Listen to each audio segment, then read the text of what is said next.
What's up, YouTube? Back on the video from Todd. I'm here with Spider-Man No Way Home movie review, sort of movie breakdown a little bit. I'm just gonna be getting into some of the important parts of the movie, talking about it a little bit. But before we do get into this, I wanna, give y'all a little warning. Yes, it's gonna be spoilers throughout this whole video. It's probably gonna be a spoiler right when I start the video. Like when I really get into talking about it. So if you haven't watched the movie, I advise you to get up out of here. You can come back when you watch the movie. I don't want to spoil nothing for y'all.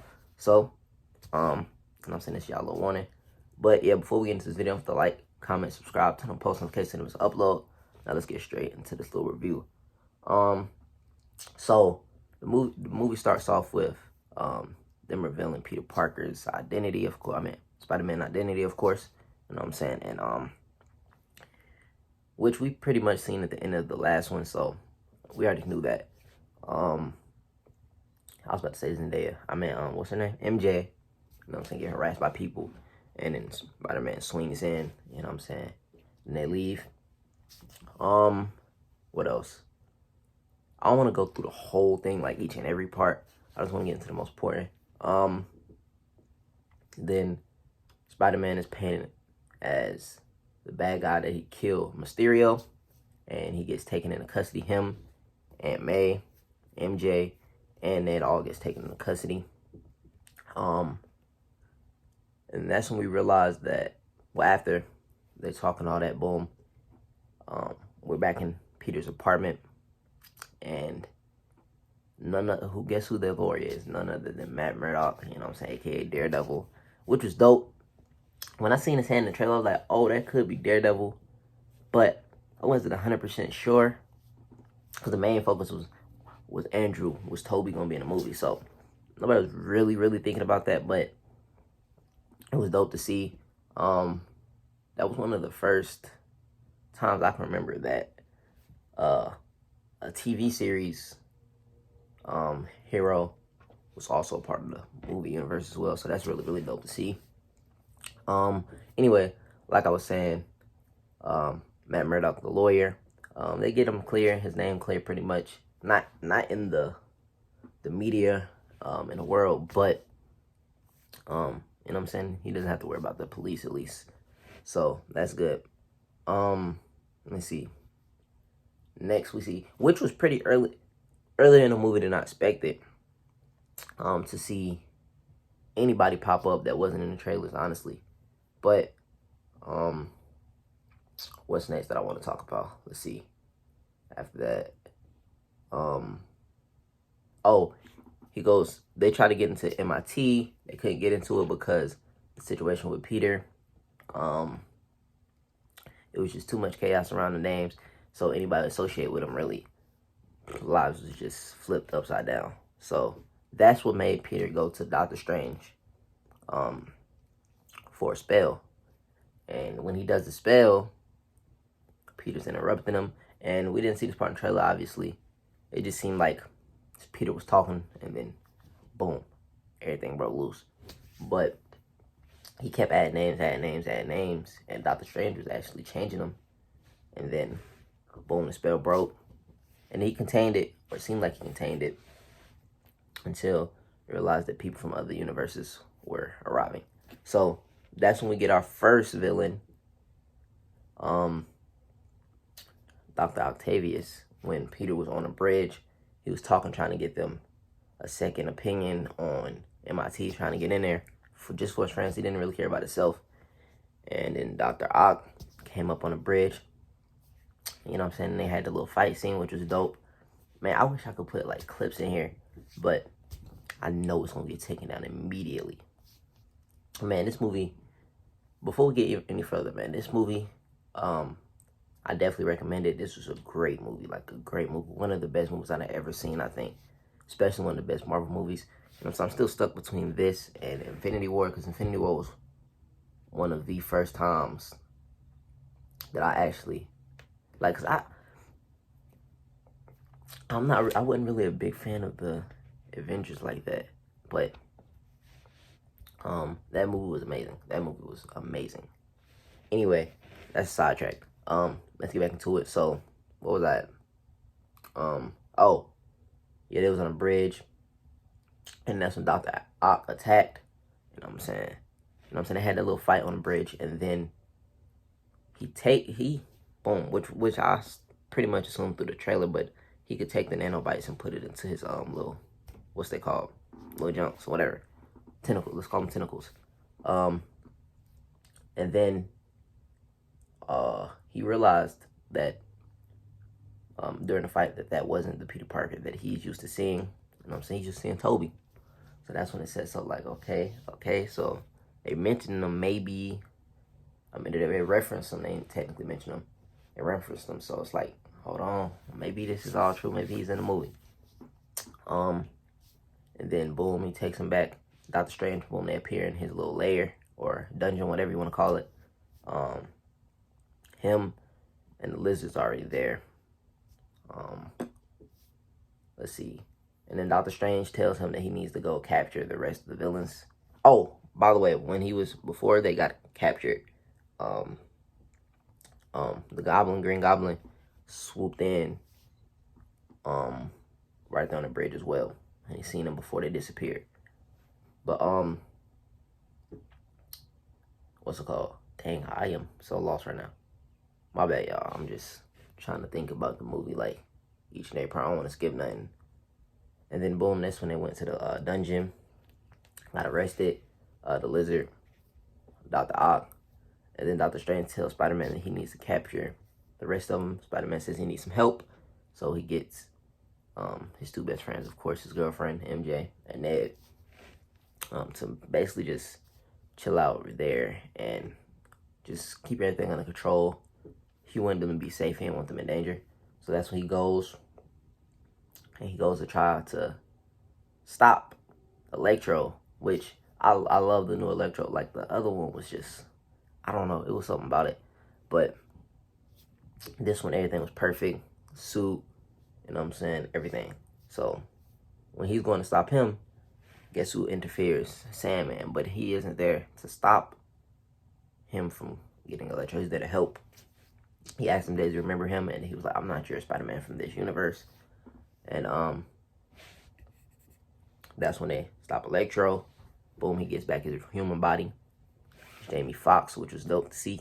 But he was the first person we knew was going to be in the movie, because he mentioned that like a while ago that he was going to be in the movie, which still was dope to see. That's when Sandman and Electro goes back to the dungeon. Boom, they're trapped. Let's see. Did they catch? Oh, they didn't even catch Green Goblin. Norman went to Aunt May looking for Spider-Man's help. And then he also realizes, well, they're all going to realize that it wasn't their Peter Parker they was expecting. But he went to him for help, because, you know, sometimes, as we know, he's not himself. You know what I'm saying? He's the Green Goblin. Or then when he's himself, you know what I'm saying, he's chill. So they go back. He gets arrested as well. And then that's when Doctor Strange tries to send them back. Peter stops him like, no, that's not happening. They fight. And then Peter traps Doctor Strange in wherever, on the Grand Canyon or whatever, hanging from the Grand Canyon. He traps him there, and then he goes back to try to help them, to fix the thing where he can change their lives so they don't have to be the villains, and they can go back and at least have a chance to not to die. So he takes them to Happy's apartment and tries to get this thing fixed. First person to use it on is Dr. Ock, and of course it works. You know what I'm saying? So Dr. Ock still has his tentacles and everything, but back to normal. You know what I'm saying? It's not obsessed, doesn't have voices in his head telling him to do things. So that was dope. And then that's when the Green Goblin came back and pretty much convinced everybody to leave and to attack Peter Parker. And this is when things took a turn. I ain't gonna lie, this movie was fire, but it was sad at the same time. Like, so they're fighting all that, right? And then Green Goblin, boom, it's whooping on Peter. I'm not gonna lie, I ain't gonna lie, that ain't happened to Toby. That's all I'm saying. It ain't happened to Toby like that. But they was fighting, and then the same way it was what's this thing called? The thing that he be flying on, boom, came in, and it didn't look like it hit her. I mean, it looked like it hit her, but it didn't like hit her like that. And it hit Aunt May, and a little bit, and she falls to the ground. And then boom, he throws his little pumpkin. Peter stops that. So then everything seems all right. He gets up, Aunt May. They talk about what they're gonna do. That he should have just sent them home, and she said, "You know that wasn't the right thing to do. What you're doing now is the right thing to do. So keep doing it." And then out of nowhere, Aunt May falls, and she dies in Peter's arms, which is crazy. Like that's tough. Aunt May just dies in his arms. So that's when I knew that this movie was gonna take a turn.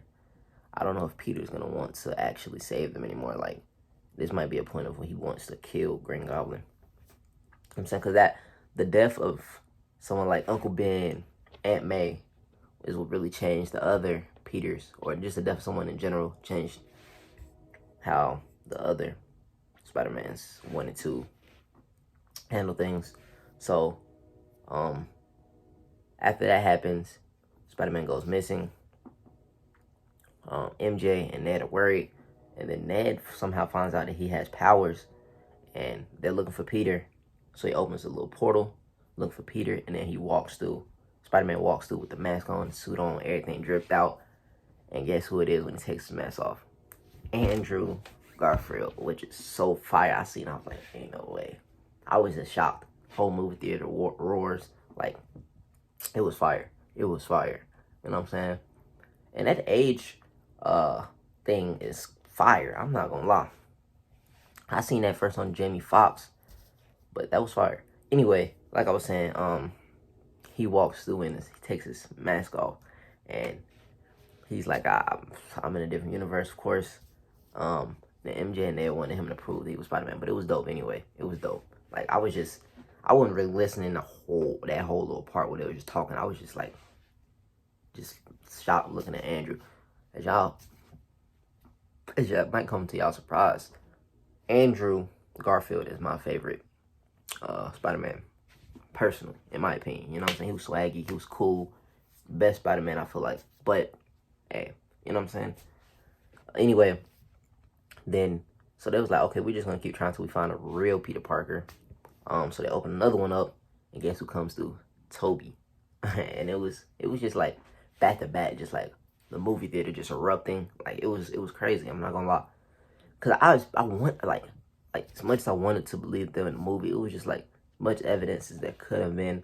Like, he might be in the movie, It was just like, I don't know if they really gonna be in the movie.